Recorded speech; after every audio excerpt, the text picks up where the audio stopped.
అయితే attempt murder అండి, ప్లాన్డ్గా చేశారని చెప్పాను. సార్ నేనంతా తెలుసుకున్నానమ్మా, నువ్వేమీ దిగులు పడాల్సిన అవసరం లేదు,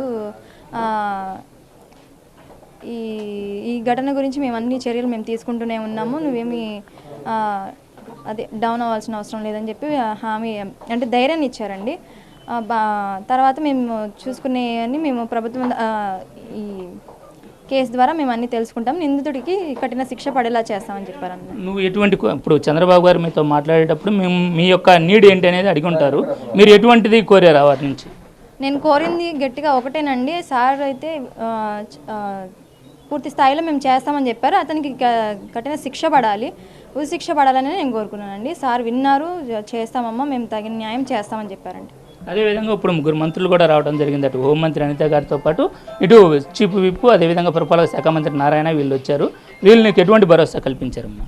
అందరూ అండి, అనిత గారైనా, అనిత మేడం అయినా, నారాయణ సార్ అయినా, ఎవరైనా సరే నాకు ధైర్యాన్ని ఇచ్చారండి. ఫస్ట్ చాలా ధైర్యాన్ని ఇచ్చారు, మీ వెనుక మేము ఉన్నామమ్మా, మేము సార్ దాకా అన్నీ తీసుకెళ్ళి ఉన్నాము, నువ్వేమీ భయపడాల్సిన అవసరం లేదు అని చెప్పారు. నేను కోరుకునేది కూడా ఒక్కటేనండి, ఎవరినైనా నిందితుడికి గట్టిగా కఠిన శిక్ష పడాలండి. దీనికి సపోర్ట్ చేసిన వాళ్ళు ఉన్నారు, వాళ్ళని తీసి బయటికి వాళ్ళకి శిక్ష పడేలాగా చేయాలండి.